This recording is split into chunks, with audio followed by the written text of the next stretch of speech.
Bienvenue à cette série qu'on organise à l'école depuis plusieurs années, la série de conférences magistrales. Cette série, on l'a inaugurée avec l'esprit de pouvoir avoir un dialogue avec nos professeurs parmi les plus chevronnés.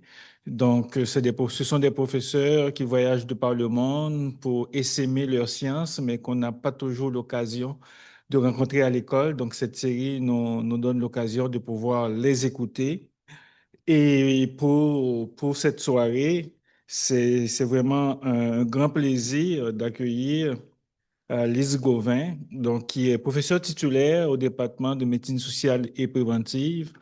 Donc, Lise est arrivée à l'école, ou du moins dans notre secteur, à l'aube de l'an 2000, en 1999, mais elle avait auparavant démarré. Elle avait déjà eu une première carrière académique dans deux universités, l'université Queen et l'université Concordia. Elle a été parmi les premières à avoir la chaire appliquée des instituts de recherche en santé du Canada en santé publique. Donc, le domaine d'intérêt, le domaine de recherche de Lise, c'est, c'est l'activité physique. Donc, elle a fait son PhD en sciences de l'activité physique. C'était à l'Université de Montréal. Et depuis, elle mène des travaux de recherche sur le développement, l'implantation et l'évaluation d'interventions complexes qui visent les saines habitudes de vie, les comportements d'autogestion. Je vais pas en dire beaucoup plus. C'est l'occasion aujourd'hui pour qu'elle se présente elle-même. Donc, c'est vraiment un privilège, un plaisir de l'accueillir et je vous remercie de votre présence. À vous, à toi, Lise.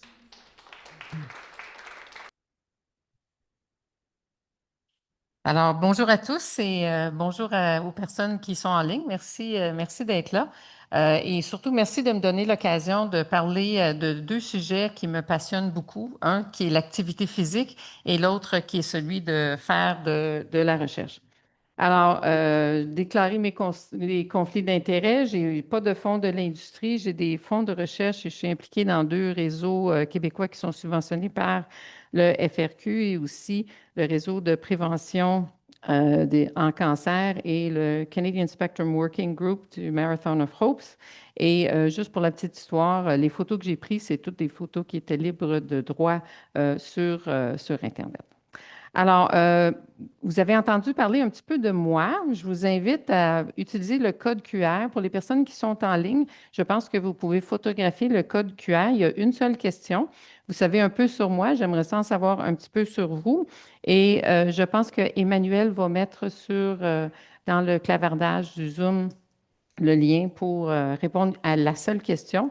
Dire qui vous êtes. Êtes-vous étudiante? Êtes-vous professeur ou chercheur? Intervenant en promotion de la santé, promotion de l'activité physique ou intervenant en santé publique, un patient ou un citoyen partenaire, un autre, ou tout simplement, vous n'avez pas envie de répondre.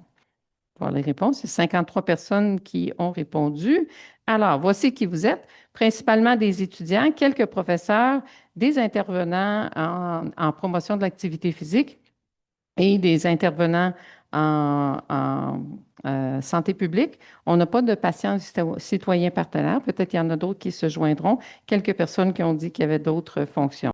Alors, tel qu'il était annoncé dans la description, ce que j'ai envie de vous faire, c'est de vous présenter quelques-unes des découvertes qui ont permis d'établir que l'activité physique, c'était un facteur de protection pour la santé des individus et des populations et d'examiner comment les chercheurs et les intervenants, en partenariat souvent, ont conceptualisé et mis en œuvre des interventions pour promouvoir l'activité physique de façon efficace, mais surtout de façon équitable. Puis à la toute fin, je vais vous proposer quelques perspectives qui sont de mon propre cru, puis que j'espère qu'ils vont stimuler la discussion. Alors, comment je vais m'y prendre? Je vais parler d'abord de quelques éléments historiques sur la science du problème. La science du problème, l'inactivité physique, pourquoi c'est un problème, d'une part. Puis ensuite de ça, je vais passer l'essentiel du temps à parler d'intervention. Alors, Il était une fois en 1953. On reconnaît globalement que une des premières études qui avait démontré que l'activité physique pouvait être un facteur de protection pour les maladies cardiovasculaires a été publiée il y a à peu près 72 ans, presque jour pour jour. Ça a été publié le 21 novembre dans le Journal of the dans le Lancet, pardon, par Jeremy Morris, qui a fait plusieurs études, et ils ont fait quelque chose d'extrêmement ingénieux. Vous voyez la petite image des autobus à 2 étages à Londres. Alors, ce qu'ils ont fait, c'est ils ont recruté une trentaine de mille de ces personnes-là qui travaillaient comme conducteurs d'autobus et des chauffeurs d'autobus et des conducteurs, parce que les autobus à 2 étages, il y avait des gens qui montaient et qui descendaient. Et puis, ce qui était intéressant, c'est qu'ils étaient dans le même milieu de travail, mais il y en a un qui était assis à conduire l'autobus, alors que l'autre montait et descendait. Et ils ont en effet démontré que les personnes qui étaient des conducteurs étaient moins à risque d'avoir des problèmes de santé cardiovasculaire dans le suivi. Et ils ont émis un certain nombre d'hypothèses. Ils ont dit peut-être que les personnes qui sont choisies pour être des chauffeurs sont différentes des personnes qui sont choisies pour être conducteurs. D'une part, ils ont dit peut-être que c'est une question d'activité physique, mais c'est peut-être aussi parce que le travail qui est fait par les conducteurs est plus stressant. Les gens qui sont en train de conduire, c'est beaucoup plus stressant que ceux qui sont en train de monter, descendre et de badiner avec monsieur, madame, tout le monde. Donc, finalement, et en fait, ce qu'il faut voir, c'est que ça a suscité un peu de surprise de non, non, non, non. L'activité physique, là, non, non. C'est pas si important que ça, là. D'après moi, c'est d'autres choses, là. C'est quelque chose dans l'environnement qui se passe. Par contre, ils n'ont pas lâché le morceau et ils ont continué à faire des études.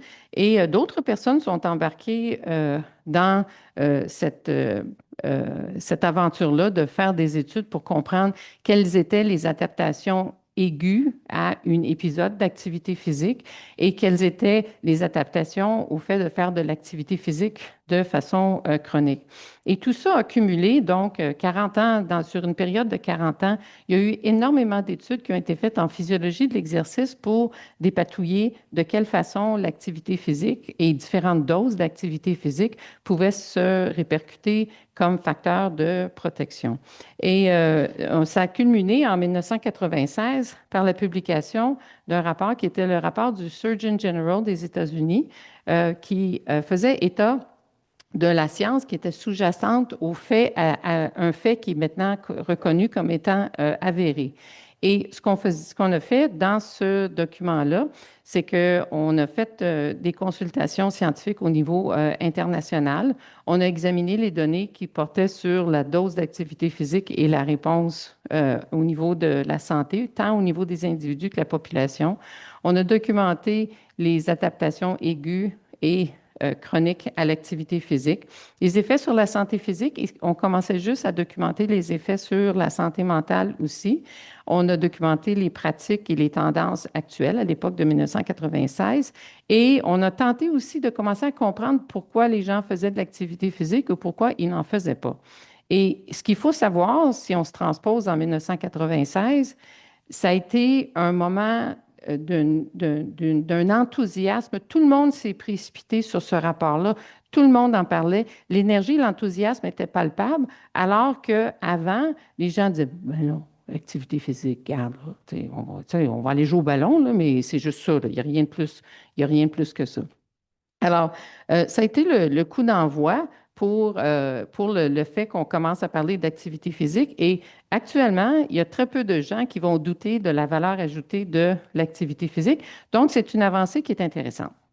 Par contre, 30 ans après le rapport, la publication du rapport du Surgeon General, on est à peu près 30 ans par rapport à ça, je vais vous présenter en rafale un certain nombre de cartes. Et il y a des cartes qui sont mises à jour chaque année par l'Organisation mondiale de la santé qui parlent de la prévalence élevée de l'inactivité physique. Et ici, on voit une carte mondiale avec une charte de couleurs. Les couleurs plus foncées démontrent là où il y a davantage une prévalence plus élevée de l'inactivité physique.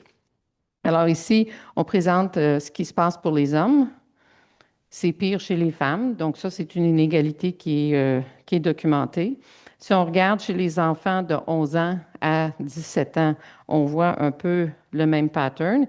Et c'est vrai au niveau des filles. Et ce qui est encore plus dramatique, c'est que toujours 30 ans plus tard, après la publication du Surgeon General Report, magnifique article qui parle des inégalités au niveau de l'activité physique, parce qu'on parle d'un problème au niveau mondial. Donc, ce qu'ils ont fait, ces auteurs-là, c'est qu'ils ont classé les pays des pays à revenus élevés, à revenus faibles et à des pays qui sont en transition.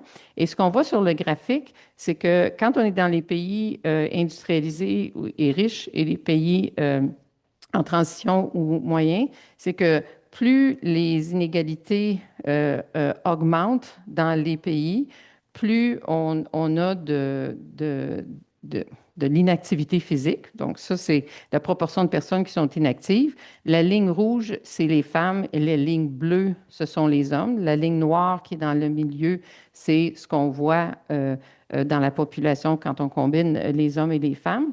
Mais dans les pays à revenus faibles, c'est le pattern est inverse et plus il y a d'inégalités, moins il y a de différence entre les hommes et les femmes.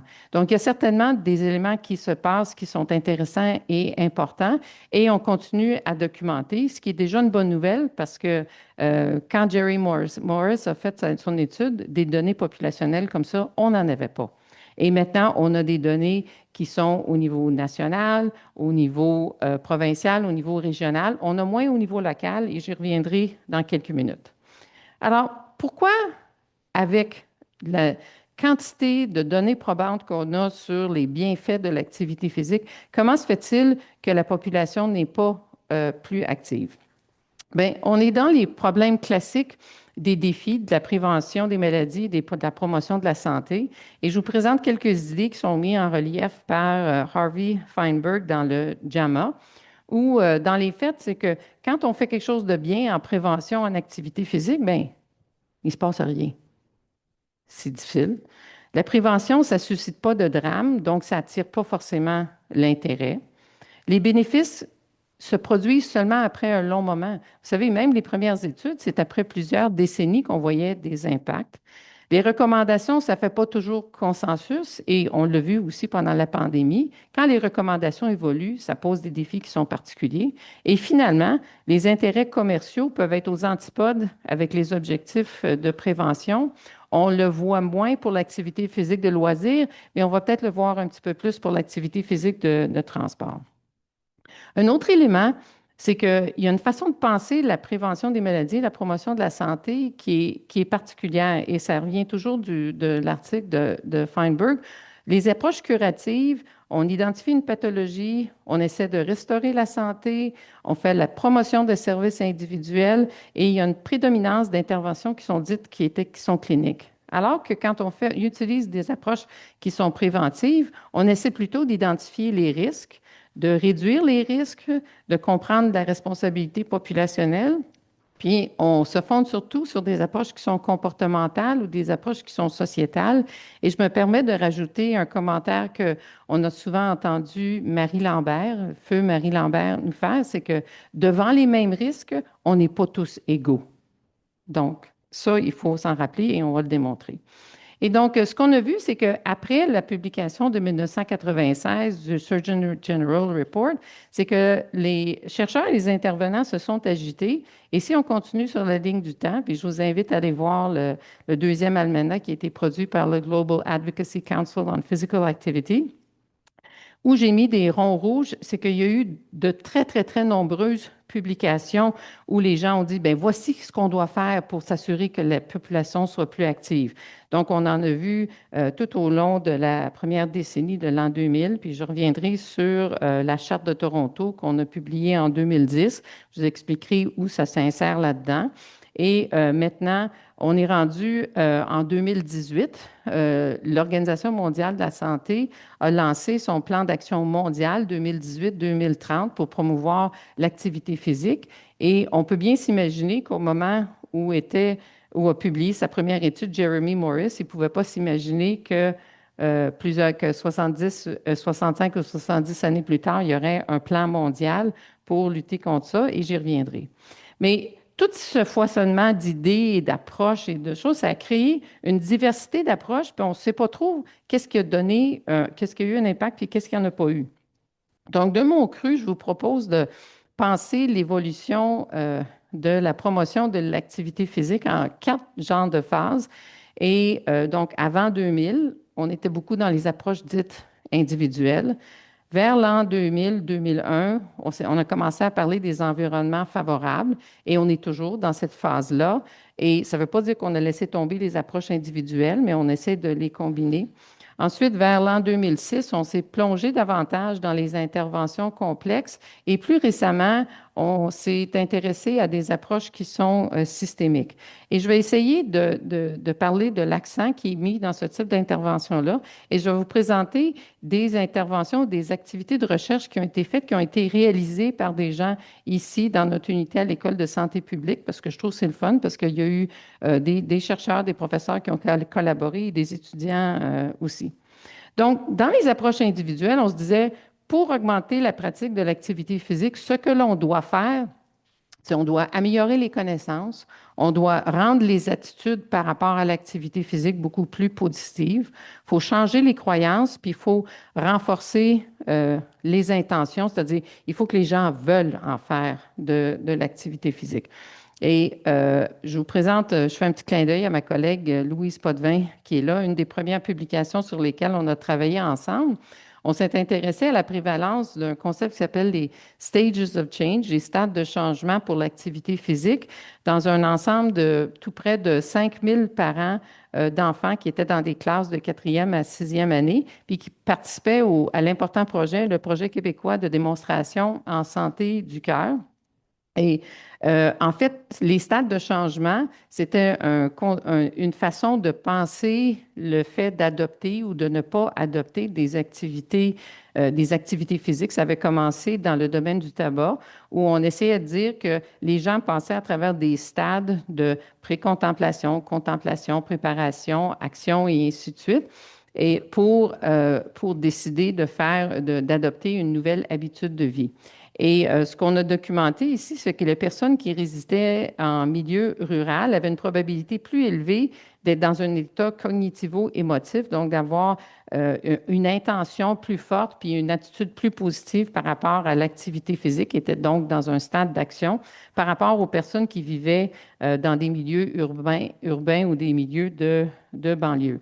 Donc, c'est un exemple d'une étude que l'on a fait. Et je vais passer vite sur cette étape-là parce que je trouve que les autres sont probablement plus porteuses pour le présent. Mais en fait, la façon de penser les choses, le courant de pensée qui était là, c'est que les devis à cette époque-là étaient essentiellement des devis observationnels où on essayait de comprendre les connaissances, les croyances et les intentions des personnes. Les fondements conceptuels et théoriques étaient surtout en psychologie sociale. On s'intéressait davantage à l'activité physique de loisir. Il faut se rappeler, la première étude en activité physique, elle n'était pas de l'activité physique de loisir, c'était de l'activité physique occupationnelle. Et en fait, ça a été délaissé au profit de l'activité physique de loisir et l'activité physique de transport. Et on ne parlait pas tant que ça d'équité, on utilisait les variables reliées au statut socio-économique comme des variables pour faire de l'ajustement. Et on faisait du partage et de l'échange de connaissances de façon un petit peu plus traditionnelle. Mais qu'est-ce qui a mené finalement à un changement d'approche ou dire il faut qu'on évolue? C'est qu'il y a eu un malaise, c'est que les gens ont reconnu qu'il y avait beaucoup de folklore autour des changements des habitudes de vie en général et aussi en termes d'activité physique. Et ce folklore-là, et dans un article publié par Mike Kelly, qui a travaillé au NICE, au Royaume-Uni, National Institute for Health and Clinical Excellence, où il disait, dans le fond, un des problèmes qu'on a à utiliser des approches individuelles, c'est qu'on tombe dans le piège de dire, il faut juste mettre en relief les retombées positives de l'activité physique, puis pouf, ça va être réglé, les gens vont faire ce qu'ils ont à faire. On sait que ce n'est pas vrai. Il faut juste le dire plus fort et plus haut, puis plus proche du visage des gens, puis là, ça va marcher. Il faut que le message passe. Non, on sait que ça ne suffit pas. On va dire aussi que c'est juste du GBS, juste du gros bon sens. On sait que ce n'est pas ça. Ou on va se retrancher et dire, bien, les gens sont rationnels, ils vont faire ce qu'il faut qu'ils fassent. Bien, non. Ou l'inverse, on va dire, les gens sont irrationnels. alors que ce n'est pas toujours ça. Mais surtout, on dit que c'est possible et surtout facile de prédire les comportements de santé, les habitudes de santé. Et en fait, les gens ont dit, on a appris un certain nombre de choses, mais il faut qu'on change d'approche de façon draconienne. Et c'est pour ça qu'on est allé vers... Oups, il ne veut plus avancer. Il ne veut plus avancer. C'est parce que je voulais vous faire revenir. Oui, de l'activité physique. OK. Alors, donc, on s'est intéressé à la question des environnements bâtis. Puis, en fait, toute cette vague d'études-là, c'est qu'on voulait mieux comprendre les milieux de vie, comment les milieux de vie pouvaient être favorables au comportement de santé et l'activité physique, et surtout comment le bâti pouvait exercer une influence. Et quand on parlait de rendre les environnements bâtis plus favorables, on parlait surtout de les rendre plus conviviaux, plus denses de destination et plus sécuritaires. Donc, un exemple d'étude dans lesquelles on a été impliqué, Louise était encore impliquée là-dessus, mais il y avait aussi Lucie Richard et un certain nombre d'étudiants, Michael Spivak, Mylène Riva, Mathieu Forster, Suzanne Laberge et qui est professeur à l'école de kinésiologie. Et ce qu'on s'est intéressé à faire, c'est de dire, est-ce qu'on peut caractériser les environnements bâtis ou le potentiel piétonnier, qu'on a appelé walkability, ou le potentiel de vie active dans les milieux montréalais. Fait que ce qu'on a fait, c'est qu'on a fait ce qu'on appelle de l'observation sociale systématique du potentiel de vie active dans 112 des 500 quelques secteurs de recensement qu'il y avait sur l'île de Montréal en 2005. Donc, ce que vous voyez à gauche, c'est l'île de Montréal et en bleu foncé, ce sont les secteurs de recensement qu'on a observés. Donc, on a formé à peu près 8 observateurs avec une grille d'observation. On les envoyait 2 par 2 pour faire des observations, la présence ou l'absence de trottoirs, la verdure, d'éclairage, de la disponibilité aussi. Est-ce qu'il y avait des fleurs? Est-ce qu'il y avait des gens? Et ainsi de suite. Et on mesurait 3 dimensions. Je vais vous montrer des images dans quelques minutes. La densité des destinations, de la convivialité, de la sécurité du bâtiment, de l'environnement. Puis on regardait, on a fait de l'appariement avec les données du recensement pour comprendre les caractéristiques puis ajuster pour les caractéristiques des populations. Puis on s'est amusé dans les statistiques. Ça a été vraiment cool, là. Ça, mais j'en parlerai pas. Mais s'il y a des questions là-dessus, ça me fera plaisir d'y répondre. Des analyses écométriques. Alors, les 3 dimensions qu'on a mesurées, c'est la convivialité. Sur les images du haut, on voit le côté positif de chacune de ces dimensions, puis en bas, on voit le côté qui est un petit peu plus négatif. Donc, quand c'est convivial, c'est qu'il y a des trottoirs, il y a des places pour traverser, et ainsi de suite. Quand il y a une densité de destinations, il y a des choses à faire, des places où aller. Quand il y a de la sécurité, c'est qu'il y a des espaces pour les différents usagers de la route, que ce soit des piétons, des cyclistes, des automobiles ou des véhicules à moteur. Ce qu'on voit en bas, pour les gens qui ont des chaussures, qui ont des talons aiguilles, si vous marchez là-dessus, vous allez perdre vos chaussures, vous allez vous promener nu-pied. Densité des destinations, à moins de connaître tout le monde dans le quartier, on n'a pas beaucoup de place à aller. Puis, pour ce qui est de la sécurité, si vous voyez, la personne essayait de traverser la rue, mais où il y a la flèche, c'est là que se trouve l'entrée pour aller dans le parc riverain. Donc, il y a un enjeu de sécurité. Alors, après avoir colligé les données, une des choses qu'on a constatées sur l'île de Montréal, c'est qu'on espérait trouver le trio: densité de destination, convivialité et sécurité. Mais ce n'est pas ça. Convivialité et sécurité, on trouvait ça partout où il n'y avait nulle part à aller. Donc, quand il y avait une densité des destinations, c'était pas convivial, les trottoirs étaient brisés, c'était un petit peu c'était moins sécuritaire parce qu'il y avait beaucoup d'automobiles, il y avait des possibilités, les gens étaient inquiets par rapport au crime et ainsi de suite. Et donc, ce qu'on voyait que sur Montréal, et ce qui n'est pas étranger dans des grandes villes, c'est que là où il y a des places à aller puis des choses à faire, c'est moins sécuritaire, c'est souvent moins convivial. Néanmoins, ce qu'on était intéressé à faire, donc ça a été quelque chose qu'on a partagé dans les écrits scientifiques, mais ce qu'on a fait par la suite, c'est qu'on a fait une enquête populationnelle auprès d'un peu plus de 2500 personnes qui vivaient dans ces secteurs de recensement-là, qui étaient âgés de 45 ans et plus. Et on a fait des entrevues téléphoniques d'environ une vingtaine de minutes, mi-février 2005 à mi-mai 2005. Et on a pris des mesures par questionnaire pour voir la durée et la fréquence de leur marche utilitaire qui marchait pour le transport et d'autres le marche pour loisir, juste pour le plaisir ou pour la santé, mesurer d'autres habitudes de vie, des états de santé, caractéristiques sociaux, économiques et ainsi de suite. Et on a fait l'appariement de ces données-là avec les données que l'on avait sur le potentiel de vie active et les caractéristiques dans l'environnement. Et là encore, on s'est amusé avec des analyses multiniveaux et que c'était le fun.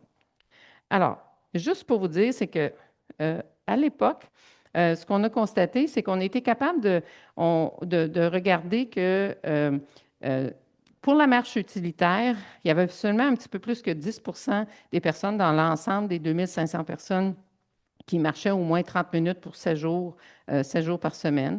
Il y avait un petit peu plus, presque 20 5 jours par semaine pour 30 minutes, puis 21 3 jours par semaine, 30 minutes, et un peu de distribution un petit peu différente pour ce qui est de l'activité physique de loisirs, avec à peu près un quart de la population qui marchait 3 fois par semaine, 30 minutes par jour. Et là, notre question, il y a eu toutes sortes d'analyses qui ont été faites, mais ce qui nous intéressait le plus de savoir, c'est est-ce que c'est la densité des destinations, la convivialité ou la sécurité qui est le plus fortement associée au fait de faire de la marche au moins 5 jours par semaine pour 30 minutes? Et pourquoi a-t-on choisi le 5 jours par semaine, 30 minutes?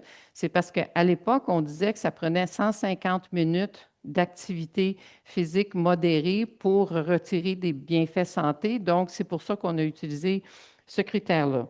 Alors, je vous montre sur la diapositive du côté gauche, on a les proportions estimées de personnes qui pratiquent la marche utilitaire, donc celles marcher pour aller au dépanneur, pour aller au supermarché, pour aller à la pharmacie, pour aller à la banque, et ainsi de suite, dans des quartiers qui étaient caractérisés par différents niveaux de densité de destination. Donc, nos 112 quartiers, on les a divisés en quintiles. On a séparé le quintile du bas, le quintile du haut et les 3 quintiles du milieu.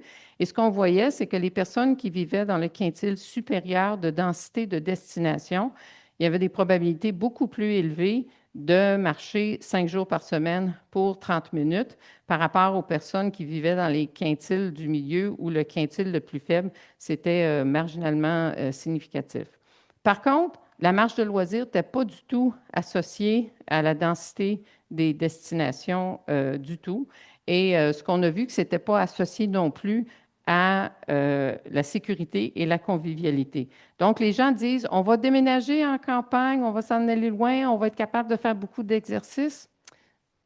On le pense, l'intention est là, mais de façon pratique, ce n'est pas tout à fait comme ça que les choses se passent. Juste pour vous dire, c'est que par la suite, on a fait d'autres suivis de ces travaux-là et dans un projet qui a été mené par Lucie Richard, dans lequel j'ai collaboré, et un autre professeur de chez nous, Yann Kestens, a aussi collaboré, de même que Geneviève Mercil, qui était étudiante à l'époque ici, mais qui est maintenant professeure en nutrition et membre du Centre de recherche en santé publique. Et c'est l'étude qu'on a appelée l'étude voisinage. Et là, ce qu'on a fait, c'est que c'est des collègues de Sherbrooke, Hélène Payette et Pierrette Gaudreault et d'autres, qui ont créé la cohorte nuage, qui était une étude observationnelle de 5 ans, où ils ont recruté tout près de 2000 hommes et femmes qui étaient âgés entre 67 ans et 84 ans et qui se rapportaient être en bonne santé en 2003, puis on les a suivis pendant 5 ans. Alors, nous, on a regardé un sous-échantillon de 521 personnes qui vivaient dans la région de Montréal et la Rive-Nord, qui étaient toujours dans la cohorte à l'an 3. Et on leur avait administré un questionnaire pour mesurer leur activité physique, mais une mesure qui était adaptée pour l'activité physique qui se fait chez les personnes qui sont plus âgées. Et on a utilisé des systèmes d'information géographique pour identifier la proximité que ces gens-là avaient à 16 ressources qu'on retrouve dans les quartiers. Donc, des banques, des bibliothèques, des librairies, des théâtres, les lieux de culte, etc., et ainsi de suite. Et on a fait un indicateur global de la proximité relative de ces personnes-là. Puis on a regardé, Est-ce que chez les aînés, qui est une population qui est probablement plus vulnérable, bien que cette population-là ait été une population en santé, est-ce qu'on voit les mêmes associations? Le portrait est un petit peu plus complexe, mais il y a des choses qui se rejoignent. Donc, ici, ce que je vous présente, c'est la proportion des personnes dans les différents quintiles d'accès qui rapportent marcher souvent, donc 5 à 7 jours, ou jamais. Et ce qu'on voit sur la ligne qui est horizontale, à gauche, c'est ceux qui restaient le plus proche de ces 16 ressources-là, et à droite, ceux qui restaient le plus loin.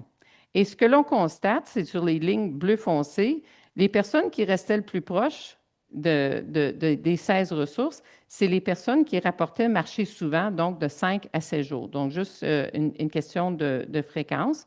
Ensuite de ça, on voit que les personnes qui restaient très loin, ils étaient quand même assez physiquement actifs. Donc, on n'avait pas trop de détails. Peut-être qu'il y avait des accès qui étaient différents, peut-être qu'ils utilisaient une combinaison de moyens de transport. Donc, c'était moins clair pour l'activité de marche. Par contre, si on regarde les résultats pour l'utilisation du transport en commun, on contraste les gens qui utilisaient le transport en commun au moins une fois par semaine par rapport à ceux qui l'utilisaient jamais. Si on regarde les lignes bleues, on voit un gradient très clair. Plus les gens sont proches du transport en commun, plus la probabilité est élevée qu'ils vont s'en servir au moins une fois par semaine. Et l'inverse, c'est que plus ils s'éloignent, moins la probabilité est élevée plus la probabilité est élevée qu'ils s'en serviront jamais.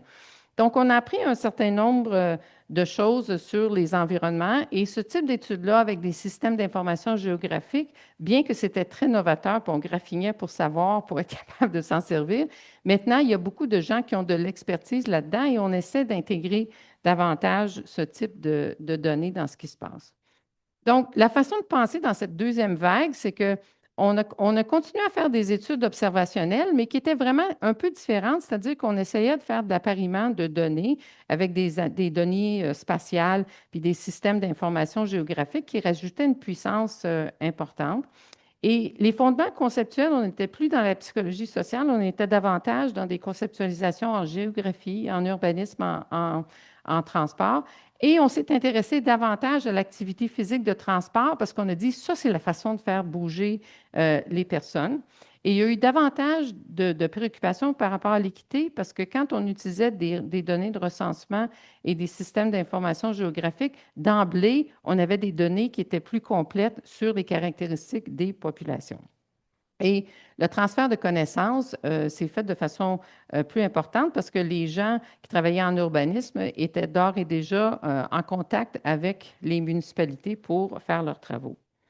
Mais à peu près, donc, vers l'an 2000-2006, c'est que les gens ont dit, c'est intéressant ça, mais il reste encore que ces études-là étaient descriptives. On regardait des associations, ce n'étaient pas des études interventionnelles. Et il y a eu une volonté du côté des chercheurs comme du côté des intervenants d'être impliqués dans l'action. C'est à peu près dans ces années-là qu'au Canada, on a vu naître les chaires de recherche en santé publique appliquée qui ont été lancées dans ces années-là. Et donc, on est passé à la phase des interventions complexes où on essaie de dire, est-ce qu'on peut déconstruire la complexité, parce qu'on avait augmenté la complexité? Est-ce qu'on peut mieux intégrer les parties prenantes? Puis est-ce qu'on peut mieux comprendre les incertitudes? Et je vous présente cet article-là. Si vous n'avez pas eu l'occasion de le lire, je vous invite à le faire. C'est le travail qui a été fait au Royaume-Uni autour du développement et de l'évaluation des interventions complexes. C'est la troisième édition. Une première édition qui a été faite par le MRC au Royaume-Uni, qui est le Medical Research Council, où ils ont développé un premier document en l'an 2000 sur la construction et l'évaluation des interventions complexes. En 2006, ils ont fait une deuxième édition et ce document-là est un document qui a été cité partout sur la planète. Et juste à l'aube de la pandémie, les mêmes acteurs avec des chercheurs plus jeunes ont émis une troisième édition de cette réflexion charnière où ils ont mis en relief davantage de choses par rapport à la complexité et à l'évaluation. Puis il y a un beau rassemblement des différentes méthodes que l'on peut utiliser pour ceux qui traitent dans les méthodes. Voilà. Donc, si on parle de la complexité des interventions, on peut se poser la question, pourquoi une intervention ou une innovation est complexe? Bien, elle est complexe pour toutes sortes de raisons. Elle est complexe parce que souvent, elle a plusieurs composantes. Souvent, elle implique plusieurs pratiques, des gestes et des comportements. Souvent, ça requiert beaucoup d'expertise de la part des gens qui vont faire la mise en œuvre ou l'implantation de l'intervention. Ça va nécessiter de l'expertise de ceux qui vont recevoir l'intervention. Il faut qu'ils apprennent peut-être un certain nombre de choses. Ça doit être implanté dans plusieurs groupes, dans différents milieux, peut-être à différents niveaux. Il y a peut-être plus ou moins de flexibilité. Il y a certaines composantes qui sont incontournables et qu'on ne peut pas déroger de ce qui est proposé, d'autres où on peut le faire davantage. Et ce qu'il faut voir aussi, c'est que le contexte dans lequel une intervention sera mise en œuvre, il met en relief que ça peut affecter la faisabilité et l'impact de l'intervention, comme l'intervention peut avoir un impact sur le contexte. Et donc, il y a une association qui est bidirectionnelle.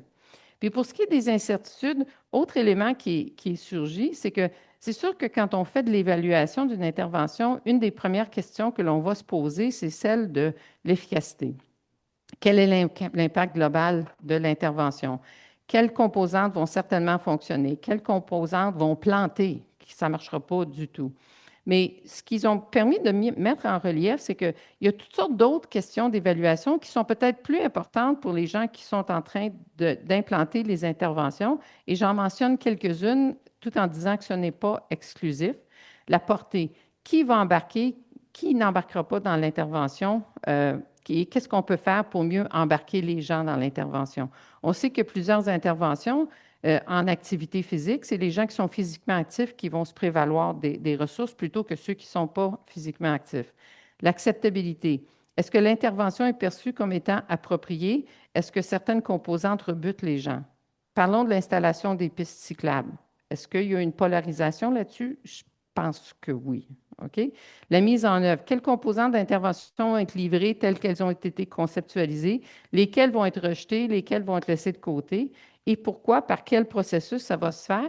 C'est on a une façon beaucoup plus sophistiquée maintenant de penser aux différents processus qui peuvent être mis en œuvre pour les interventions. On peut imaginer qu'il y a une fonction qui est éducative. On veut que l'intervention augmente la connaissance ou la compréhension des gens. C'était la première stratégie d'ailleurs qu'on a mis en œuvre en activité physique. On peut utiliser de la persuasion, des moyens de communication pour induire des sentiments positifs ou négatifs pour stimuler l'action. On peut offrir des incitatifs. On peut faire de la coercition. Fermer des segments de rue pour empêcher les automobiles, c'est une mesure qui peut être vue comme étant coercitive. On peut faire de la formation, développer des compétences. On peut faire une restructuration environnementale. On peut faire du modeling, d'avoir des gens qui vont montrer comment ils sont capables de faire, puis peut-être faire de la facilitation et de l'habilitation. Donc, on a une façon beaucoup plus détaillée de voir les choses et je vais vous présenter quelques autres études ou processus dans lesquels on a été impliqués.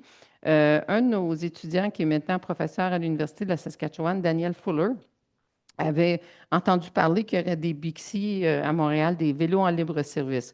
C'est de la vieille histoire maintenant, mais ce ne l'était pas à l'époque parce que ça n'existait pas nulle part en Amérique du Nord. Et quand on a dit on va évaluer cette affaire-là, on était un peu naïf parce qu'on lançait là-dedans, puis on pensait qu'il s'agissait simplement d'augmenter l'accessibilité, la convivialité d'un mode de transport actif. Mais ça n'a pas pris beaucoup de temps qu'on a compris que c'était pas mal plus complexe que ça. Au début, on disait, regarde, il y a des essais publics qui sont faits à l'automne 2008. Au printemps 2009, on a installé les vélos, on les a remisés à l'automne pour l'hiver, on les a réinstallés au printemps. On pensait que dans le fond, c'était ça l'intervention. Bien, c'était pas ça l'intervention. Là, ce qui est arrivé, c'est qu'à chaque jour, on entendait parler, soit à la radio, soit à la télé, soit dans les médias, qu'une journée, que c'était l'utopie pour les villes, que c'était la catastrophe pour les villes, que c'était pour causer plus d'accidents, puis plus de trauma et ainsi de suite. Ensuite, on s'est dit, on ne devrait pas permettre ça, il faudrait qu'on oblige en même temps que les gens portent des casques de vélo et c'est un enjeu qui est toujours présent. Et je vais revenir sur la question de l'évaluation, c'est que nous autres, on avait notre plan pour de dire, bon, il va y avoir des vélos ici, il n'y en aura pas là, et ainsi de suite. Mais là, ils ont décidé, ah non, non, non, on va l'installer là parce que les gens demandent puis ils en veulent des vélos là. Mais ça, c'était nos territoires contrôle, tu sais. En tout cas, on a travaillé là-dessus, ça a été assez entertaining. Puis après ça, il y a des gens qui ont dit, ben qui paye pour ça? Comment ça se fait que où est-ce qu'elle est l'argent qui va de ça? Et finalement, ils ont commencé à faire de la promotion de ça à l'étranger, puis d'essayer de vendre le système. L'intervention, elle est complexe, il y a plusieurs composantes, certaines qui étaient attendues, d'autres qui n'étaient pas attendues. Ce qu'on a fait pour faire l'évaluation, on a réussi à aller chercher des fonds IRSC dans un programme qui malheureusement n'existe pas, qui était Rapid Review en santé. Et ce qu'on a choisi de faire, c'est de faire 3 enquêtes téléphoniques sur des échantillons indépendants. Et on voulait faire un suréchantillonnage dans les quartiers où il y avait des Bixi.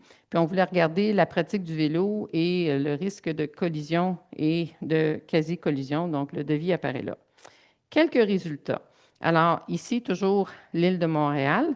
Ce qui est en rouge, c'est là où étaient implantés à l'époque les vélos Bixi. Maintenant, ça s'est beaucoup élargi, mais à l'époque, c'était ça. Et dans cette première étude-là, c'était les résultats de la première enquête.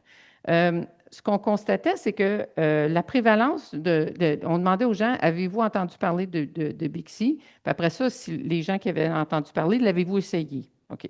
Et ce qu'on voyait, c'est qu'en 2009, c'était à peu près 8 de la population qui disait avoir utilisé les vélos, alors qu'en 2010, donc un an plus tard, c'était monté déjà de 11.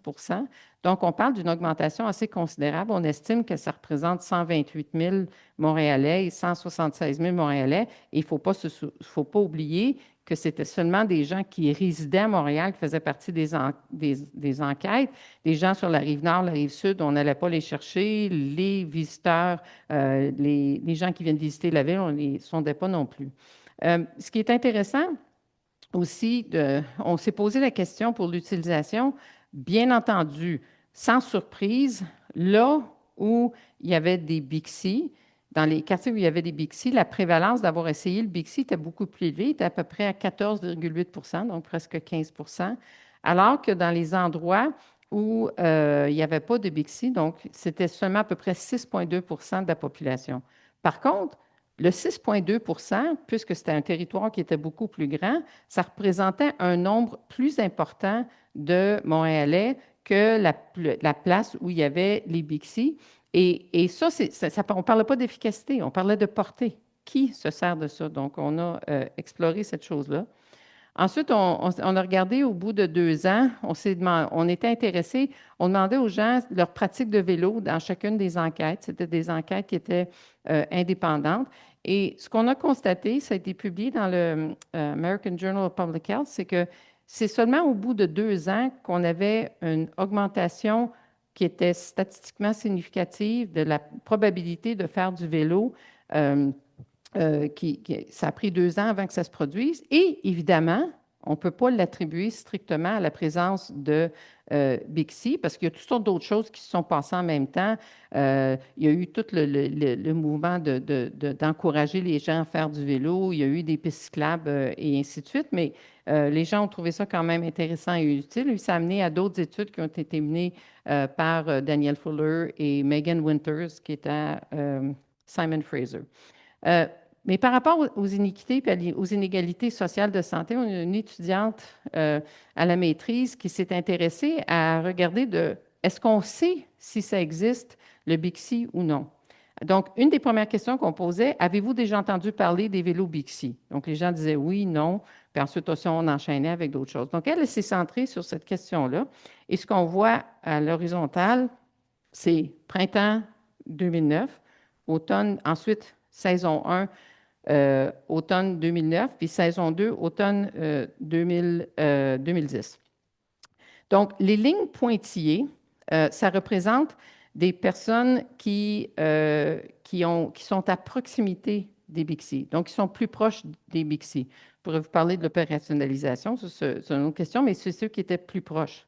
Alors que les lignes pleines, c'est ceux qui étaient, excusez-moi, c'est l'inverse. Les lignes pointillées, c'est ceux qui étaient plus loin, puis les lignes noires, c'est les lignes qui sont proches. Et là où on a des bulles, c'est des gens qui ont un niveau d'éducation qui est plus élevé. Et là où il n'y a pas de bulles, c'est là où les gens ont un niveau moins élevé d'éducation. Je vais juste aller avec mon... J'ai un point ici en quelque part, je pense. Ici.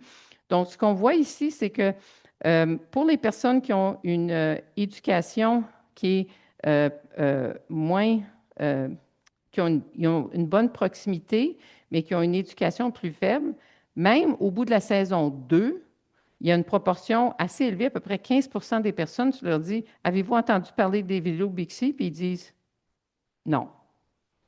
Et ça, c'est intéressant. Tu sais, je veux dire, des Bixi dans la rue, proche de chez vous, c'est dur de ne pas y voir. Là. On s'enfarge dedans. Là.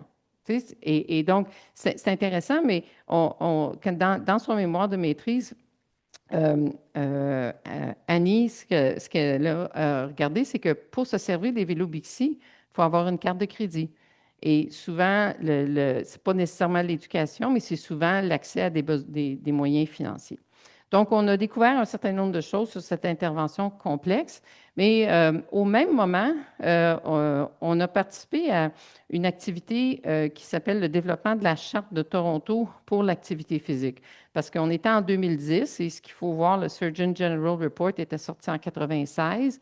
En 2006, le CDC a organisé une grosse conférence pour célébrer les 10 ans de la publication. Et il y a eu tellement un engouement qui était demeuré important, c'est qu'il y a eu la création d'une nouvelle organisation qui s'appelle le International Society for Physical Activity and Health, qui existe encore. Et ça a été lancé, cette organisation-là a été lancée en 2008 lorsqu'ils ont fait une conférence de suivi. Et avec un groupe de collègues de Toronto, on a décidé de faire la troisième conférence à Toronto. Puis pour marquer l'événement, on a décidé de s'engager dans une activité qui était de constituer une charte pour l'activité physique pour promouvoir un peu à l'image de ce qu'on connaît de la Charte d'Ottawa, mais qui était plus spécifique aux besoins de l'activité physique. Et ce qu'on a fait, c'est que c'est un processus de développement en plusieurs étapes. On a commencé à y penser en juin 2008, où on a eu l'idée, on a créé un groupe de travail, on a fait des téléconférences à des heures de fou, parce qu'il y avait des gens d'un peu partout de la planète, on n'avait pas des Zooms puis des Teams non plus à cette époque-là. Ensuite, il y a eu des consultations avec des pairs, on a intégré les commentaires, on a fait des consultations web en anglais, en français et en espagnol, et puis on a pris d'autres consultations, puis on l'a lancé le document. Et juste pour vous dire, c'est que quand on a lancé une consultation sur le web, parce qu'on l'a distribué à qui voulait l'avoir pour avoir le feedback, on a eu des réponses de gens de 55 pays différents, 460 répondants, 1697, et bien que puis on n'avait pas du DeepL non plus à l'époque pour traduire l'espagnol pour revenir. Et le document avait vraiment l'air ce qui est en haut à droite là, quand on a fait là, les modifications. Donc, c'était un exercice de consultation. Mais dans le fond, c'est qu'il y a plusieurs principes et des actions qui sont proposées. Je vous en présente trois. C'est que dès ce moment-là, on a dit, bien, dans le fond, là, on ne peut pas essayer de faire juste n'importe quoi. Il faut qu'on ait des stratégies qui sont fondées sur les données probantes, sur qu'est-ce qui fonctionne, qu'est-ce qui ne fonctionne pas. Deuxième élément, c'est de dire c'est une approche qui est fondée sur l'équité. Si on ne parle pas de l'équité, ça va disparaître. Donc, il faut l'avoir. Puis, il faut s'intéresser aux déterminants environnementaux, sociaux et individuels. Et par la suite, ce qu'on a vu, c'est la charte, elle est maintenant disponible en 21 langues. Et pour les gens qui veulent savoir quel impact peuvent avoir leurs recherches dans le monde des politiques publiques, l'Université de Montréal est maintenant membre d'un groupe qui s'appelle Overton. Et on peut étudier, j'ai fait Charte de Toronto, puis il a identifié partout dans le monde toutes les documents de politique qui mentionnent la charte. Et ça, c'est un outil intéressant qui a été développé. Et là, il y a plusieurs pays qui ont cité ce document-là pour orienter les politiques. Et ce qu'on a fait tout de suite après, les gens de l'organisation ont développé des documents qui mettaient en relief les interventions qui étaient éprouvées et prometteuses. Donc, comment mettre en œuvre la première recommandation qui était de dire on utilise des interventions qui ont des données probantes en appui. Alors, à cette époque-là, on a commencé à faire toutes sortes de choses au niveau méthodologique. Les fondements conceptuels, on est revenu avec la psychologie sociale, mais on a élargi à la sociologie, à la sciences politiques, on a intégré l'urbanisme, donc quelque chose de plus large. On parle d'activité physique de loisirs et de transport. Et la question de l'équité, c'est des considérations émergentes qui sont mieux intégrées. Et plus souvent, puisque c'est des interventions, c'est qu'il y a des acteurs de la recherche et des acteurs du terrain qui sont impliqués. Et on est content. Mais il y avait quand même un malaise, et on arrive proche de l'époque actuelle, c'est que les gens disaient, il y a tellement de multitudes d'interventions qu'on va faire, comment on va faire pour organiser, puis concerter, puis organiser toutes ces choses-là? Puis est-ce qu'on agit au niveau local ou est-ce qu'on agit au niveau régional? Est-ce qu'on y va au niveau pan-québécois? Est-ce qu'on y va pan-canadien? Est-ce qu'on y va de façon mondiale? Et c'est de là que les approches systémiques ont vu le jour dans le monde de l'activité physique. Ça avait été discuté dans plusieurs autres domaines, mais en activité physique, c'est à peu près à cette époque-là. Et dans ces approches-là, on veut identifier les acteurs, les liens de collaboration, la multiplicité des actions à mettre en œuvre, les nombreux milieux et les niveaux d'action. Et on pense à toutes sortes de nouvelles méthodologies qui sont émergentes. Mais quand on parle d'approche systémique, là, souvent, là, on se dit, oh boy, c'est quoi ça? Qu'est-ce qu'on va faire avec ça pour pas que ce qu'on va faire, ça va avoir l'air d'un plat de spaghettis qu'on ne peut pas contrôler. Il y a une analogie que je trouve extrêmement intéressante pour nous faire comprendre la notion de système, et ça démystifie les choses un peu. Ça a été produit par des documents en Angleterre. Et si on prend l'analogie d'un vélo, un vélo, c'est un système composé de plusieurs pièces. Aucune pièce seule ne peut faire fonctionner le système, mais rouler n'est pas possible seulement si toutes les pièces sont disponibles. Et le fonctionnement du système est vraiment différent de la somme des parties. Il faut que ça soit bien intégré. Et c'est ça qu'on essaie de mieux caractériser quand on veut faire de la promotion de l'activité physique. Ce n'est pas la problématique d'une seule personne, ce n'est pas la problématique d'un seul milieu, c'est quelque chose qui est étendu, c'est multimilieu, multicible. Et la façon d'opérationnaliser la chose, il y a un bel exemple ici, puis je vais le faire en rafale. Un magnifique article qui était dans le Bulletin of the World Health Organization, où ils ont tenté de parler des approches systémiques pour lutter contre l'inactivité physique. Alors, dans un premier temps, on peut parler aux différentes sources de dépenses caloriques. Donc, ils identifient les différents types d'activités physiques. Ensuite, on parle de l'état de santé, de l'âge et du genre de la personne.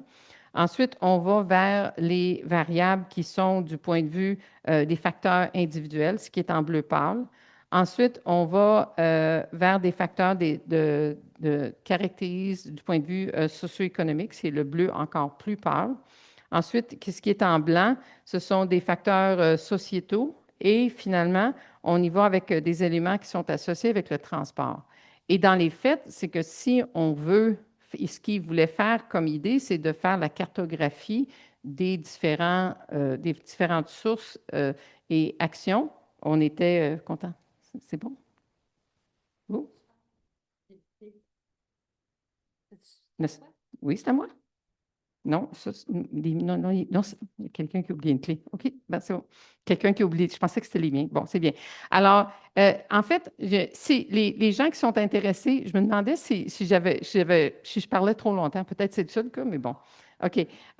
Donc, je voulais vous montrer un bel exemple. Les gens qui sont intéressés à faire de la promotion de l'activité physique. Un des meilleurs exemples de l'implantation d'une approche systémique, c'est ce qui a été fait en Australie, qui s'appelle Getting Australia Active. Ça a été publié en l'an 2000. Et ce qu'ils ont fait, c'est que pour chacun des différents milieux dans lesquels on peut faire la promotion de l'activité physique, ils ont fait une carte systémique, et ici j'en présente seulement une, et ils ont formulé des recommandations sur les activités à mettre en œuvre et les équipes à mettre en réseau pour être capable de faire en sorte que les activités fonctionnent. Donc, je pense que ça, c'est un excellent exemple pour les gens qui sont intéressés à avancer là-dedans. Mais je me permets de dire aussi que le plan d'action mondial de l'OMS 2018-2030 est aussi inspiré en partie de ça. Et on essaie de dire, voici comment on peut penser l'activité physique et voici ce qu'on doit faire pour être capable de lutter contre cette pandémie de l'inactivité physique qui court actuellement. Alors, ils ont développé leur plan autour de 4 grands objectifs stratégiques et à l'intérieur de chacun des objectifs stratégiques, il y a des cibles d'action qui sont proposées. Donc, créer des sociétés actives, créer des environnements actifs, susciter l'activité et créer des systèmes actifs. Et je vais passer en rafale les activités qui sont proposées dans chacun de ces documents-là. Et sur le site de l'OMS, vous pouvez les trouver, ces documents-là. Donc, on suggère de mettre en œuvre des campagnes de communication. On suggère d'organiser des événements qui sollicitent la participation de masse, de favoriser les avantages conjoints que les gens peuvent retirer de façon individuelle. Puis, on essaie de forcer les capacités relatives aux ressources humaines, de montrer aux gens comment est-ce qu'on peut mieux préparer les gens puis les soutenir pour faire de l'activité physique. Et on reconnaît beaucoup des approches individuelles là-dedans. Ensuite, la création d'environnements favorables. On parle d'intégrer dans les politiques de planification urbaine et de transport. Ensuite, d'améliorer les réseaux cyclables et les piétonniers dans les villes et dans les villes un peu partout, de renforcer les sécurités routières, d'améliorer l'accès aux espaces publics qui sont ouverts, puis de mettre en œuvre des politiques participatives de construction. Ensuite, si on parle de susciter l'activité, on parle de mettre en œuvre des programmes couvrant de multiples domaines, d'améliorer la prestation de services, d'améliorer des programmes scolaires et ceux qui sont liés à l'activité physique, de prioriser les programmes favorables aux moins actifs. On le disait tantôt, souvent, en termes de la portée, quand on développe des programmes, c'est souvent les gens qui sont déjà physiquement actifs qui viennent dans ces programmes-là. De mettre en œuvre des initiatives à l'échelle des collectivités, puis d'intégrer l'activité physique au service de santé. Et de plus en plus, on voit depuis déjà de nombreuses années que la promotion de l'activité physique est intégrée aux soins cardiovasculaires et de plus en plus aussi au niveau du cancer ou de la multitude de cancers. Et finalement, du point de vue vraiment systémique, on parle de renforcer la recherche et le développement. Il y a plusieurs choses qu'on ne connaît pas encore, qu'est-ce qui fonctionne, qu'est-ce qui ne fonctionne pas. D'élaborer des mécanismes novateurs de financement, parce que ça va nous prendre de l'argent pour être capable de fonctionner. D'étendre les campagnes de sensibilisation, de renforcer les politiques, l'encadrement et la gouvernance des gens qui travaillent dans la promotion de l'activité physique, puis d'améliorer et d'intégrer les systèmes de données, parce que sans données, on ne saura pas vraiment qu'est-ce que ça donne. Alors, on est dans cette époque-là où on commence à parler de nouvelles méthodologies, du agent-based modeling, de la simulation, encore avec des études quand même observationnelles, quasi expérimentales, des études qualitatives et mixtes, et même on commence à intégrer l'intelligence artificielle. Les approches conceptuelles et théoriques sont encore plus variées qu'elles ne l'étaient.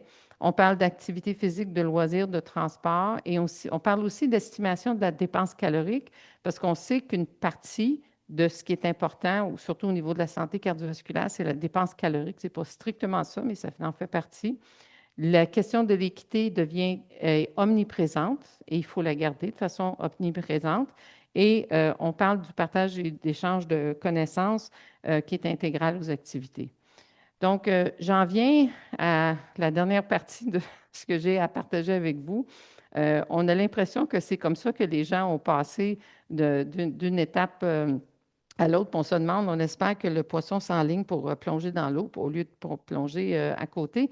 Donc, je vous lance un certain nombre de choses que moi, je considère fondamentalement qui sont incontournables si on veut faire en sorte de lutter contre l'inactivité physique. La première, c'est il faut qu'on assure de faire l'évaluation des interventions en collectant trois types de données probantes, et je vous expliquerai pour ça, mais j'aimerais mentionner d'abord, c'est qu'il y a des magnifiques interventions qui se font, mais on ne sait pas exactement ce que ça donne, puis où sont les incertitudes, et on comprend mal comment elles fonctionnent parce qu'on ne fait pas d'évaluation. Donc, je pense qu'il faut en faire. Mais il y a un magnifique papier qui est sorti récemment, puis rédigé par Ross Brownson, qui a travaillé beaucoup en santé publique appliquée, et Ross Glasgow, qui a parlé du modèle REAIM aussi en santé publique. Et on parle, ça nous prend des données sur l'étiologie, le fardeau, donc prévalence, incidence, facteurs de risque, souffrance personnelle et sociétale. Et ça, on en a pas mal, c'est pas mal, vraiment, avec les développements en santé publique et en promotion de la santé, on n'est pas pire là-dedans. L'impact des interventions, mesurer la valeur qui a été créée, de faire de l'analyse économique, puis quand on parle de la valeur, qu'est-ce que ça donne du point de vue de différents paramètres? Ça, on n'en fait pas assez et je pense qu'on peut en faire, mais on parle beaucoup maintenant d'implantation et de la mise en œuvre et du contexte, c'est-à-dire est-ce qu'on est capable de généraliser les résultats de recherche à plusieurs milieux? Est-ce qu'on connaît les stratégies et les mécanismes de mise en œuvre? Est-ce qu'on connaît la façon d'adapter les interventions pour les besoins particuliers d'un contexte ou d'une population? Est-ce qu'on peut reproduire les choses et est-ce qu'on peut pérenniser ces différentes activités-là? Et pour ce faire, je pense que ça prend une infrastructure de données qui inclura trois types de données, mais qui inclura aussi des exemples à succès et des études de cas où il y a eu vraiment, où ça a bien fonctionné. Je ne peux pas passer à côté de l'idée qu'il faudrait qu'on cartographie l'idéalité d'un système québécois de promotion de l'activité physique. Est-ce qu'on peut faire ça? Il y a maintenant des moyens pour le faire et des ressources pour le faire. Je pense que c'est quelque chose d'intéressant. Il faudra qu'on fasse la réflexion aussi, puis peut-être renforcer le leadership et reconstruire la gouvernance de ce que c'est de ce système une fois qu'on l'aura cartographié. Il va falloir qu'on trouve à soutenir les partenariats intersectoriels pour la mise à l'échelle des exemples percutants d'action, parce qu'on sait que ça prend des acteurs qui sont dans différents milieux et qui travaillent de façon concertée. On a des beaux exemples à Montréal, de Montréal physiquement active, où on a des organisations qui travaillent de façon collaborative puis qui mettent sur pied des interventions innovantes qui sont extrêmement intéressantes. Mais il faut être capable de soutenir ces différentes activités-là. Et maintenant, j'espère que vous n'êtes pas rendu là. J'arrive à la fin de ma présentation. J'espère que je ne vous ai pas épuisé ou je n'ai pas dire, oh mon Dieu, pourquoi on s'embarquerait là-dedans. Et je vais vous laisser avec une citation qui est souvent attribuée à Einstein, qui se lit comme suit. La théorie, c'est lorsque nous comprenons tout, mais que rien ne fonctionne. La pratique, c'est lorsque tout fonctionne, mais on ne comprend pas pourquoi. On finit toujours par combiner la théorie et la pratique. Plus rien fonctionne et on ne sait pas pourquoi. On espère qu'avec les données puis les activités de recherche qu'on fera, que tout va fonctionner et qu'on va savoir pourquoi. Donc, merci pour votre attention et j'aimerais ça bien avoir un échange avec vous. Merci beaucoup.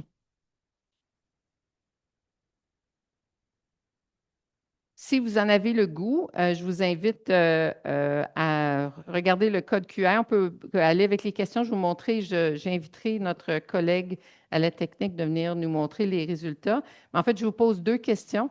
La première, c'est par rapport aux quatre objectifs stratégiques de l'Organisation mondiale de la santé auquel de ces objectifs vous vous sentez capable de contribuer dans les activités, dans vos fonctions quotidiennes. Et la deuxième question, c'est une question ouverte. Dites-moi ce que vous avez appris, une connaissance que vous avez appris lors de la présentation. Et je vais vous laisser répondre et on peut ouvrir pour les questions. Alors, les réponses rentrent tranquillement. Donc, je vois que les gens sont en train d'écrire beaucoup de textes, mais peut-être qu'il y a des questions dans le clavardage, pas encore. Je vous ai donné des devoirs. Alors, on aura un beau nuage de mots qui est ici. Les gens ont entendu parler de la charte, L'activité physique, évidemment, ça devient un mot central. Toronto, on a aimé ça voir Montréal, mais bon. Les objectifs, les 4 objectifs, je pense que j'ai vu passer ça. Connaissance, les 4 objectifs stratégiques de l'OMS. Excellent. Merci de prendre le temps de répondre à ça. Ça nous aide à réfléchir. On a une question en ligne en attendant, peut-être. Absolument. Attendez. Alors, l'approche systémique de l'Australie ne ressemble-t-elle pas beaucoup aux approches multi-cibles, multiniveaux du début des années 2000? Oui et non. C'est-à-dire qu'un des éléments, c'est intéressant, c'est-à-dire que les gens ont toujours reconnu avec les modèles écologiques qu'effectivement, il y avait de multiples cibles et de multiples cibles à de multiples niveaux. Mais ce qui est intéressant, c'est le volet de cartographier les liens qu'il doit avoir d'une part et de faire une activité participative pour être capable de faire un monitoring de ça. Et ça, c'est un petit peu nouveau de faire cet exercice-là parce que le fait de mettre les gens ensemble puis de discuter non seulement dans la réalisation, mais dans la conceptualisation de ce que ça doit avoir l'air, le système, ça apporte des perspectives qui sont nouvelles et différentes, à mon avis. Donc, c'est semblable, oui, et chacune des vagues, et c'était de mon cru, c'est que chacune des vagues se fond dans la vague suivante, c'est-à-dire qu'on ne laisse pas de côté ce qui a été fait, c'est qu'on l'intègre à ce qui est fait de façon supplémentaire.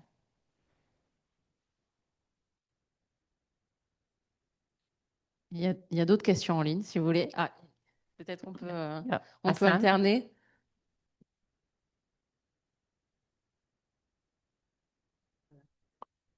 Merci beaucoup, Lise. C'est toujours aussi passionnant. J'ai une question, en fait. J'aimerais avoir ton avis sur le mouvement de la prescription sociale qu'on trouve, par exemple, maintenant en Angleterre, qui commence un peu à institutionnaliser. J'aimerais avoir ton avis là-dessus. Est-ce que tu peux me définir exactement Ouais, ce qu'on parle comme activité? Parce que il y a eu différentes définitions qui ont circulé. Ben, c'est comme maintenant les médecins intègrent la prescription de l'activité physique, enfin, de la bonne alimentation comment dire, dans leur prescription des patients, et même c'est pris en charge par les assurances, par exemple un abonnement à un gym, par exemple, des choses comme ça. Oui. Bien, en fait, pour ce qui est de qui paie pour qui paie pour les choses, je ne sais pas, mais en fait, il y a l'OMS a fait un exercice extrêmement intéressant pour identifier les interventions qui étaient efficaces pour lutter contre les conditions chroniques. Et ça a été publié il y a peut-être 2 ans. Mais ce printemps, ils ont publié un document où ils ont repris la cinquantaine d'interventions qu'ils avaient identifiées et ont dit lesquelles parmi ces interventions-là est-ce qu'on pourrait voir des résultats ou de l'impact en dedans de 5 ans. Et pour l'activité physique, cette notion de recommander en première ligne que les médecins de première ligne ou un autre acteur, par exemple dans un GMF, recommande l'activité physique et fasse le soutien, c'est celle qui est démontrée efficace puis pour laquelle on aurait des retombées en dedans de 5 ans. Maintenant, ce qu'on ne sait pas, c'est qui doit donner la recommandation, comment on doit comment on doit la donner. Est-ce que c'est le médecin? Est-ce que c'est l'infirmière? Est-ce qu'il faut intégrer un kinésiologue dans les GMF? Est-ce que ça peut être un physiothérapeute? C'est ça qui n'est pas connu de façon de la mise en œuvre et les composantes à ça. Et il y a différents projets de recherche qui sont en cours, d'ailleurs, ici à Montréal et à Toronto, sur ces enjeux-là. Merci. Louise Potvin. Bonjour. Oui, tu m'as fait un clin d'œil tout à l'heure. Là, Oui. je vais te poser une colle. Je fais un clin d'œil et elle me pose une colle. C'est cool, hein? Vas-y. Si tu n'étais pas venu en sabbatique au département de médecine sociale et préventive de Concordia, tu n'avais pas traversé la montagne, c'était en 95? C'est en 95 ou 96. Okay. Oui, 95-96, oui. De combien différent il y aurait l'air ta présentation aujourd'hui qui refait en fait le fil de ta carrière, puis de ta recherche, puis de ta pensée sur l'activité physique? En d'autres mots, c'est quoi, comment l'environnement favorable d'être dans une Ouais. école de santé publique et dans une mouvance de santé publique change par rapport au fait d'être dans un département de kinésiologie par rapport à cette perspective-là de recherche sur 20 ans de carrière, là? C'est une excellente question à laquelle je me suis attardée. Donc, ce n'est pas une colle du tout. Au contraire, il y a plusieurs choses qui ont été extrêmement, extrêmement positives pour moi. C'est, premièrement, d'arriver dans un endroit, le volet qu'on agit sur la population puis qu'on comprend la population, c'est quelque chose qui est vraiment très, très, très propre au domaine de la santé publique et de comprendre tout l'appareillage qui va avec ça, c'était important.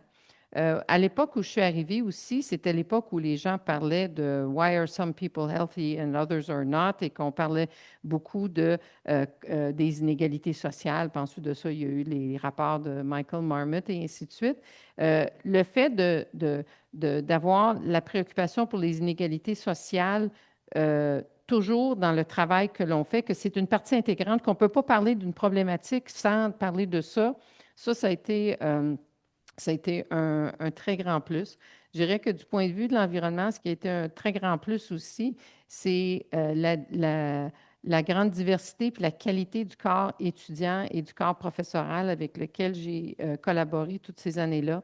Et je me permets de le dire pour les étudiants. On a des étudiants qui viennent de partout dans le monde et c'est un privilège pour nous de pouvoir interagir avec eux. Puis dans le cadre des cours et des classes, ça apporte une richesse qui est incommensurable, à mon avis.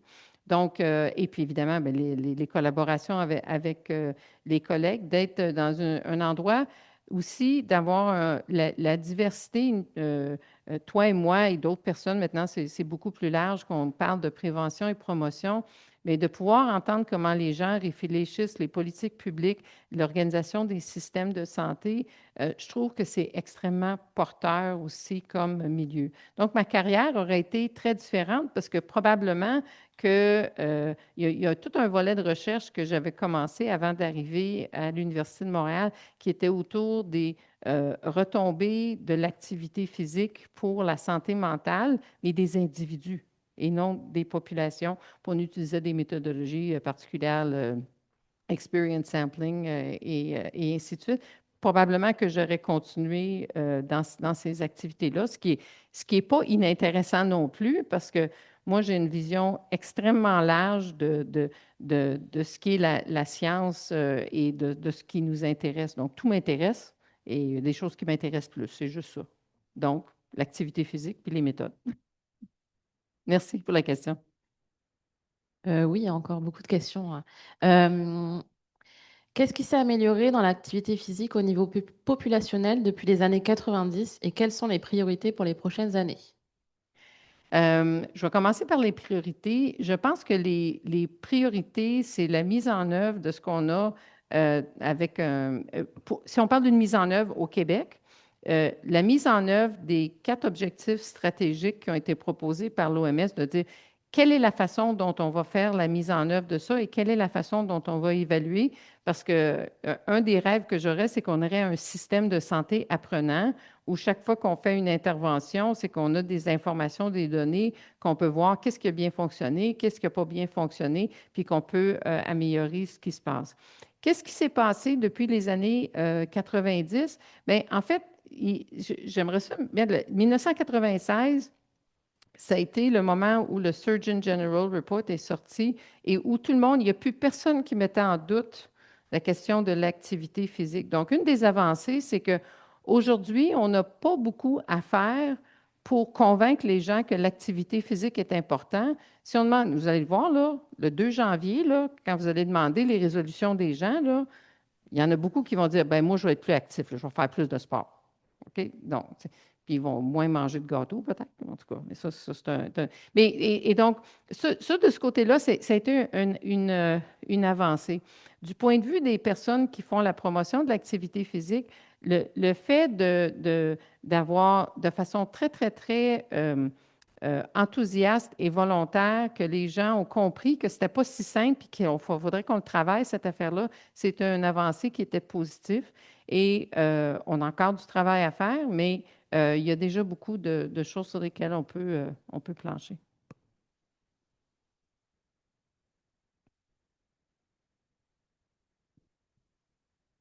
Merci, Lise. Merci. René Leblanc. Moi, dans ma petite conception, tu nous as fait un portrait très macroscopique et je suis plutôt peu éduqué dans ce volet. Ça a été très enrichissant, puis j'apprécie beaucoup. Moi, le problème, je le dissocie un petit peu en trois catégories. Euh, les jeunes, les adultes, puis je ne sais pas comment définir, là, pas le troisième âge, mais disons les gens à fixer à partir de quel chiffre ça commence. Mais je pense qu'il y a un volet très important au point de vue des jeunes.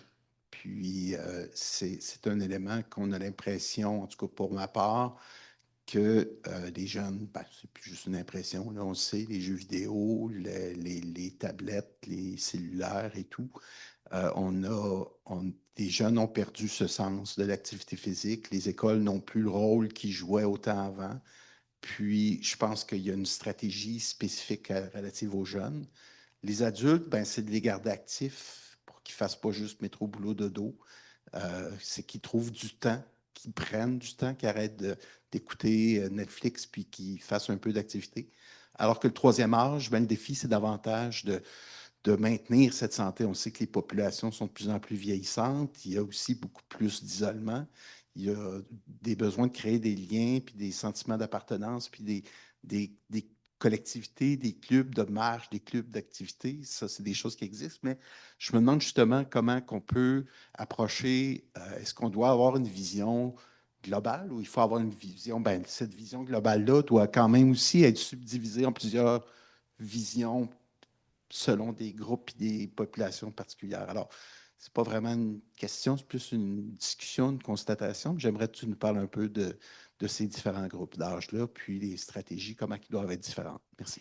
Bien, en fait, je peux parler de certains de ces groupes d'âge-là parce que les besoins, effectivement, sont différents. Les contextes de vie sont différents pour ces personnes-là. Mais c'est pour ça que je rêve qu'on ait une cartographie du système de promotion de l'activité physique parce qu'un système de promotion nous permettrait de dire, voici les différents contextes et milieux de vie dans lesquels l'activité physique peut se faire. Et on ne veut pas forcer, entre guillemets, personne à faire de l'activité de la façon X, Y ou Z. Ce qu'on souhaite, c'est que les gens fassent de l'activité physique puis qu'ils rencontrent la dépense calorique qui est appropriée. Donc, oui, les différents groupes ont des besoins qui sont très, très différents. On comprend, par exemple, dans la petite enfance, puis au primaire, il y a toute la question de l'acquisition des habiletés motrices qui est importante. Et donc, c'est pour ça qu'ils ont besoin de faire différentes formes d'activités physiques dans différents milieux pour être capable d'apprendre des activités de base, puis d'expérimenter aussi personnellement avec différentes activités qui sont intéressantes et porteuses.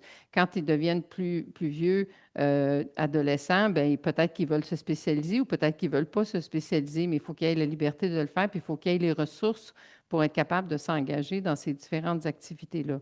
Mais il faut qu'on ait un portrait d'ensemble pour être capable de dire qu'on a un système dans lequel on fonctionne, puis qu'on est capable d'agir, puis de faire le déploiement. Et j'aimerais rajouter que c'est sûr que les aînés ont besoin d'interaction sociale, mais les jeunes aussi, hein? Les jeunes aussi. Puis, en fait, au niveau de l'enfance et de l'adolescence, il y a une question d'apprentissage des compétences sociales qui est souvent intégrée. Puis, on l'entend souvent chez des jeunes qui disent, ben c'est le sport qui m'a gardé à l'école et ainsi de suite. Donc, oui, mais c'était un bon plaidoyer pour dire que ça nous prend une cartographie du système d'activité physique. Merci. Il y avait, alors c'est pas vraiment une question, c'était plutôt une remarque. Les déterminants commerciaux, exemple transport, semblent assez absents des modèles et approches, incluant l'Australie. C'était peut-être une remarque par rapport à la première question sur les approches multisites qui avait été posée, mais peut-être qu'il y a un commentaire par rapport à ça. Bien, en fait, il y a beaucoup de stratégies qui sont en lien avec le transport. Et d'ailleurs, il y a plusieurs années, peut-être qu'il y en aura dans la salle qui ont le souvenir de ça, Les collègues de la Direction de santé publique de Montréal avaient estimé que quand les gens utilisaient le transport en commun, ils faisaient à peu près 23 minutes de marche pour se rendre à l'arrêt d'autobus, pour circuler dans le métro, pour se rendre de l'édicule jusqu'à leur lieu de travail ou le lieu où ils allaient se prévaloir de différents services. Et ça, c'est intéressant parce qu'on on recommande minimum de 30 minutes d'activité physique au niveau modéré. Donc, juste avec l'activité physique de transport, on peut le faire. Mais c'est souvent des acteurs qui sont différents que quand on parle de faire la promotion de l'activité physique dans des milieux scolaires ou dans des milieux communautaires. Donc, je vais poser une autre question. Avec l'étude de participation qui est sortie hier et qui indique le recul de la marche à grandeur du pays, comment rendre à la marche ces règles de noblesse? C'est l'activité la plus accessible et équitable pourtant. Mais oui, c'est ça, mais en fait, ce qui est intéressant, je l'ai lu seulement en diagonale, le rapport, mais ce qui est intéressant, c'est au niveau de la mesure qui a été utilisée. Souvent, on fait des enquêtes populationnelles pour demander aux gens la fréquence et la durée et l'intensité des activités qu'ils font, avec les limites que les gens vont surestimer les fréquences et les durées et ainsi de suite. Mais si je me trompe pas, l'étude de participation, on avait utilisé ce qu'on appelle des accéléromètres, c'est-à-dire que c'est des petits appareils qui mesurent le déplacement pour lequel, en utilisant un algorithme, on peut faire une estimation de la dépense calorique. Et ça, c'est intéressant de le voir, mais on n'a pas tant de données que ça. Puis si j'ai bien compris, on attribuait une partie de la chute au fait que dans la période pandémique, il y a des gens qui ont peut-être changé les habitudes de marche et ainsi de suite. Et effectivement, la marche, c'est une activité qui est très accessible. Et ici à Montréal, on a la chance d'avoir plusieurs belles places pour marcher aussi. Du coup, ça rejoint votre fin de réponse. C'est peut-être un peu anecdotique, mais je voulais savoir s'il y avait des données qui me permettaient de voir justement le post-Covid, s'il y avait si les gens avaient tendance à plus faire d'activité physique. J'ai l'impression qu'avec la pandémie, beaucoup de gens se sont mis à courir, etc. Et en même temps, le côté augmentation de tout ce qui est numérique et du coup, beaucoup plus de sédentarité, je sais pas. Mais c'est un point qui est intéressant que vous soulevez, puis je vais répondre de deux façons. Une façon substantive, une façon recherche. Je pense qu'il n'y a pas de doute que les gens ont dit que globalement, du point de vue des populations, puis c'est qu'il y a eu une baisse de la pratique de l'activité physique parce que les gens ils étaient confinés à la maison, donc ils ne sortaient pas, bien qu'il y a des gens, il y a quelques personnes, comme vous le dites, qui ont commencé à faire une activité physique qu'ils ne faisaient pas, puis ils ont maintenu la régularité de ça et ainsi de suite. Et ce qui est intéressant, un des mouvements qu'il y a en recherche maintenant, c'est que souvent, en recherche jusqu'à maintenant, on regardait des effets, des tendances principales, des effets principaux. Puis on ne regardait pas la variabilité. Et de plus en plus, on dit, par exemple, dans une intervention, mettons qu'on fait une intervention environnementale, telle population, globalement, on a tel effet, mais chez telle population, ça ne fonctionne pas du tout, et telle autre population, ça fonctionne beaucoup mieux. Et on a beaucoup de travail à faire du point de vue de la recherche pour mieux comprendre l'hétérogénéité des effets des interventions. Et d'ailleurs, il y a un super beau papier qui est sorti dans le Nature Human Behavior où on dit que en sciences du comportement, compréhension du comportement, que l'on doit faire une révolution sur l'hétérogénéité, mieux comprendre l'hétérogénéité. Donc, ça sera à la prochaine génération, donc vous, de le faire. Merci.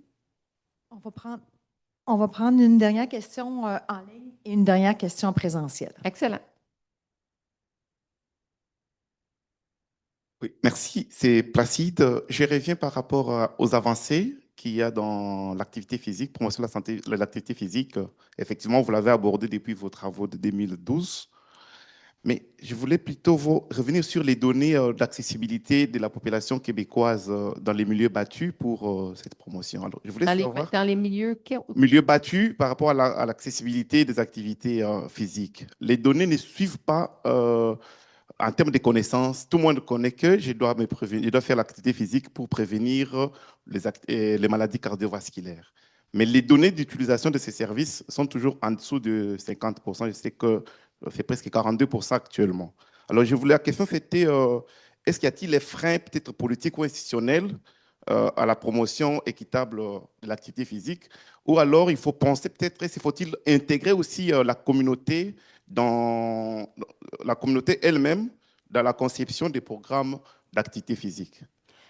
Je pense qu'il faut absolument, je vais reprendre le dernier point, je pense absolument qu'il faut mieux comprendre puis de développer des interventions avec les populations qui sont concernées. Donc ça, absolument, il faut faire ça. Mais si j'ai bien compris, votre premier propos, c'était que si on avait des services de promotion de l'activité physique, que les gens ne se présenteraient pas à ces services-là?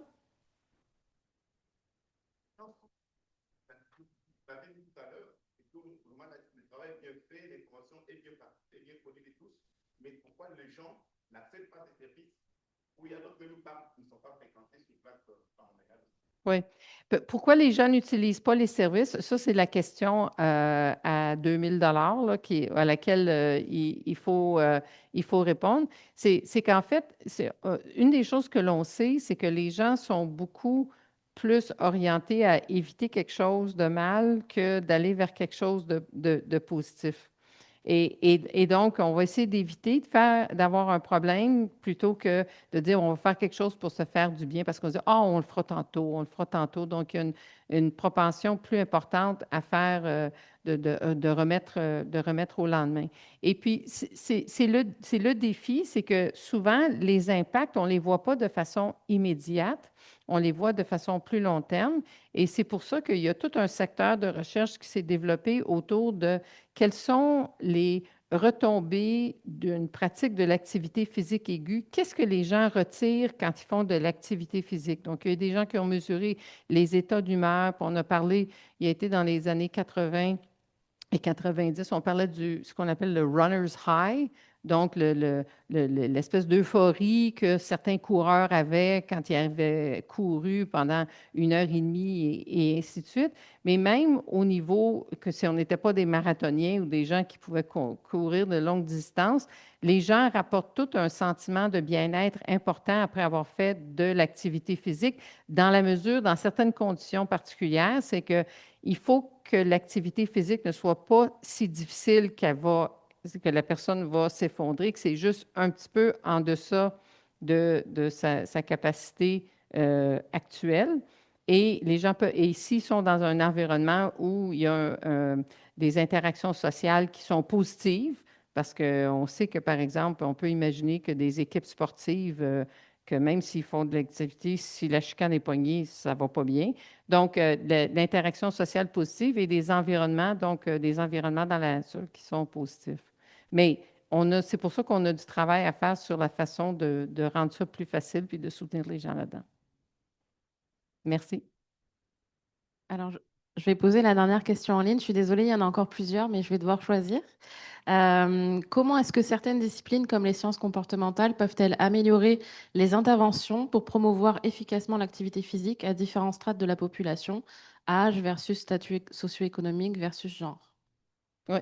Bien, en fait, c'est pas juste une science qu'il faut avoir. Les sciences du comportement ont des contributions importantes à apporter, mais je pense qu'une des leçons qu'on a de l'activité physique, c'est qu'il faut vraiment être interdisciplinaire puis de travailler avec des gens qui sont dans plusieurs disciplines. Et on a vu des gens en psychologie sociale, les sciences du comportement, de la sociologie, de la science politique, de l'urbanisme, de la géographie, et probablement qu'il y aura des gens peut-être qui travaillent en sciences des données, en intelligence artificielle, avec qui on pourra collaborer. Mais plus spécifiquement, les sciences du comportement, et je me permets de mentionner le modèle de Suzanne Mickey de la roue du changement de comportement et tout le travail qui a été fait au niveau des techniques de changement de comportement. Ce sont des choses qui sont intéressantes. C'est comme des éléments pour être capable de construire des interventions et les sciences du comportement peuvent nous apporter beaucoup de ce côté-là, à savoir quelles sont les techniques de changement de comportement, comment on fait pour construire une intervention et comment on peut le faire d'une façon qui soit collaborative avec les personnes et populations qui sont concernées. Merci.